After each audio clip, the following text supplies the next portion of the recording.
Hey guys, welcome or welcome back to my page, Fearfully and Wonderfully Made. I'm Mia, and today we'll be talking about the drift. We have previously been going through the book Emotionally Healthy Relationships. This week we will be switching it up a little bit. Since this past weekend I did attend a marriage conference led by Family Life. With that being said, I am so passionate about having this conversation today, really just leaning into what the drift means, going from one with your spouse to having that drift come in and feeling alone. So what I'll do now is just read through some of the phrases that symbolize oneness, and just to see, do any of these resonate with you in regards to your marriage? Do you feel known and loved? Do you feel unstoppable together? Is it romantic and intimate? Do you guys have an unbreakable bond? Do you trust one another? Do you feel accepted for who you are? Do you feel like your spouse has your back? With all of that being said, if you are experiencing oneness, that is great. The reality of the situation is that we are all moving. There's no static marriage. There's no stagnant relationship. You're either moving toward oneness or you're moving toward being alone. So wherever you guys are at on that scale, whether oneness resonates with you or whether, some of these terms resonate with you a little bit better, that you feel invisible, you feel like roommates, you're walking on eggshells or unknown and resented. Maybe you feel like a stranger. Maybe you guys are just too busy to connect. You have a sexless marriage. Maybe you feel backstabbed. Maybe you think that your marriage was a mistake and you feel hopeless. This station of alone is essentially the culmination of moving through life married but not together. So it kind of just feels like you want to be like one, you want to be co-pilots driving this plane together, but instead it kind of just feels like you're in two different planes, just flying in the same direction, not necessarily together, just around each other in the same airspace. So jumping right into it, one of the first causes of the drift towards isolation is really looking at your spouse and telling yourself they've changed. Just this past week in my small groups, my co-leader and I, we were sharing with the girls in our group about red flags in dating. My co-leader and I are both married, and I really loved one of the caveats that she threw out was all of these red flags that we are discussing about dating, specifically for the girls in our group that aren't married yet. These red flags are here. They're real. It is so important to know what red flags are. That's honestly a total video in and of itself. If that's something you're interested in, definitely let me know. Because what happens is, if you ignore those red flags while you're dating, once you become married, that's it. You make that covenant and then those red flags become yours. It's something you have to deal with and put up for the rest of your life. It also kind of reminded me of what we had talked about a few weeks ago on the topic of the Israelites who were rescued and taken up out of Egypt. They were slaves, and when they were in the wilderness, they were complaining and grumbling to Moses, and they're saying when we were back in Egypt, we had chamber pots of meat, saying that they were hungry. And looking back at this time when they were slaves, this was an awful period of their lives. They were starving, they were beaten, and they're telling Moses no, we were given chamber pots of meat, we could eat to our delight. When the reality is that's not true. And my husband and I, we even had a conversation about this last night. You kind of romanticize singleness, it was so much easier when I was single. I didn't have to worry about scheduling and planning and coordinating and cleaning and cooking and all of these things that come with, being accountable to another person, being in a marriage, being in a relationship. And then he shared with me that, like, that's not how it was. Like, the reality is singleness sucked. Like, there were, times when he would come home from a vacation, spending so much time around other people, and then just come home to an empty house for 4 days and just feel so alone. So I say all that just to encourage you, when you're in a rough season in your marriage, not to look back and romanticize different seasons that you were in your life, but to look back with gratitude of what God has already brought you out of and what he's brought you into. This is a new season. There are going to be struggles, but God has already delivered you from a season. Like, we prayed for this. We wanted this. This is my marriage. This is what I yearned for all those years, to be known and to know someone fully and to be loved and to love someone fully. Like, that's what we prayed for. So I would just encourage you, if that's where you're at, maybe just look back and try and find even the smallest thing that has improved in your relationship or that has been better about your life since getting married. Yeah, so I feel like that's a really great transition into the second point, which is that subconsciously we are all very me-centered, or for lack of better terms, kind of selfish in some ways. We often refer to it as the script, which is something that I had just come up with just to explain this phenomenon that goes on where we see movies and we see highlights on Instagram and we see these short TikToks of these amazing relationships and how perfect everything is. And then when we're in our marriage and it's reality, it's not just a highlight reel, we then compare our weaknesses to other people's highlights, and we hold our spouses accountable to what we're imagining and what we're thinking in this script that we're narrating in our heads, saying like, well, why isn't it like the movies? And we hold our spouses accountable to that super high standard. It is just so unrealistic. Like, feeding off of that, like, you wouldn't expect your spouse to have that high of a standard of you. So when you're like in a relationship and it's about like, well, I wanted you to say this and I wanted you to do that, I will definitely be doing the video on expectations, because I feel like that would be like a good reference point for this. So definitely stay tuned for that. But I do want to get into the next point, which is that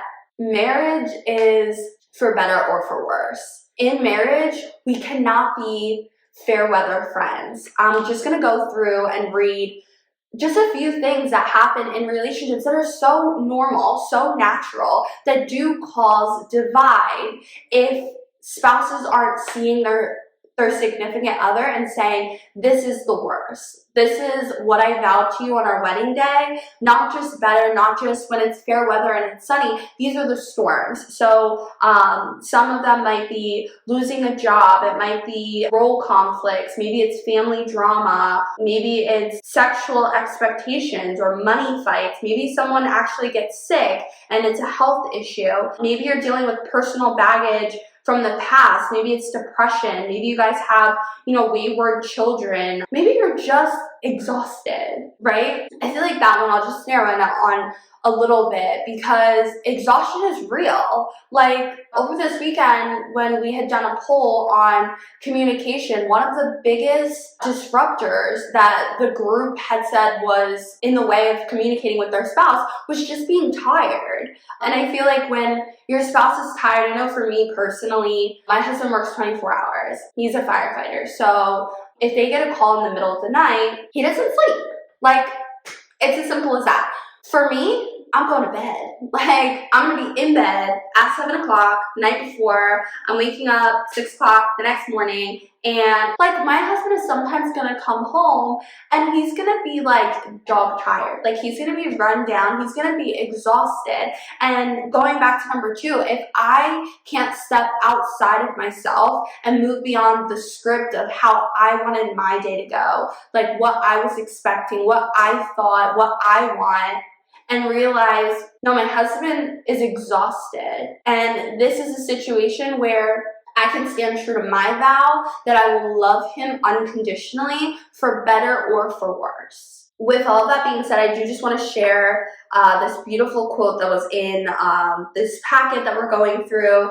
It's by Sydney Harris. It says, "Almost no one is foolish enough to imagine that he automatically deserves great success in any field of activity. Yet almost everyone believes that he automatically deserves success in marriage." I feel like that really hit me. Like, when I read that, I was like, wow, this is so true. Like, we spend so much time, like, on our phones at, like, practicing sports, like, even just, like, in the academic realm of, like, growing up. Like, we spend so much time learning math and English and science, but how much time do we spend devoted to learning how to be a Christian, to learning how to love our spouse, to learn how to be a wife? Like, there's no other realm of life where we're just like, well, when I get the rock, I'll be a wife and I'll just know. Like, that makes no sense. We wouldn't just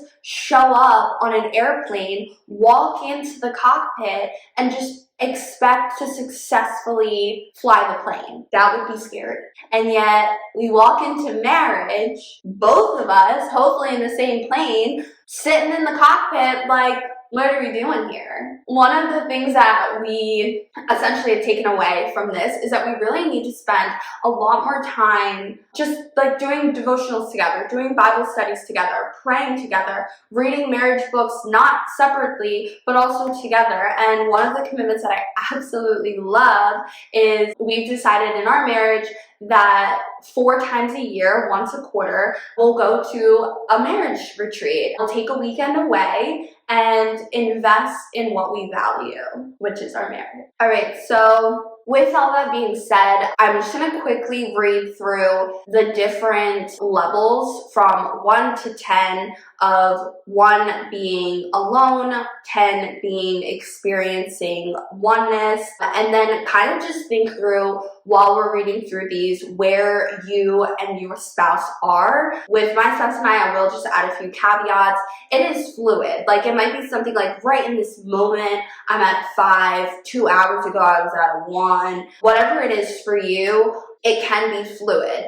I would also encourage you, if you guys are in, a healthy enough spot, this is a good basis to check in with your partner. Like, this is a good practice to be like, hey, hon, like on a scale of 1 to 10, feeling alone versus feeling like 1, where are you at right now? But I also just want to add before I jump into this, no matter where you are, there is always hope. You are dedicated to the covenant that you made and to your marriage. There is always hope. But getting into it, do you feel like you are at level 1? You have maybe already pursued another relationship. You feel hatred towards your spouse. Maybe you're looking for a way out. The papers have been filed. The lawyer has been called. Or you could be level 2. The thought of staying in the marriage is depressing you. Maybe you've just resolved to stay in the marriage for the sake of your children or for the sake of just that covenant that you made with God. Maybe you're at a level 3 where your spouse has done something that has completely broken your trust. You feel like you're falling out of love or don't feel like you're in love, or maybe it's that you don't feel that your spouse loves you. Moving up, maybe you're at a level 4. Your marriage isn't improving and you feel like it's like headed towards getting worse, and you're like kind of at that point where like you don't really recognize who your spouse is anymore. Or maybe you guys are floating in the middle at a 5, feeling like just being around each other is like all right, but it increasingly just feels like friends. Maybe you've reached that like roommate stage and you have like just some occasional moments of connection with your spouse.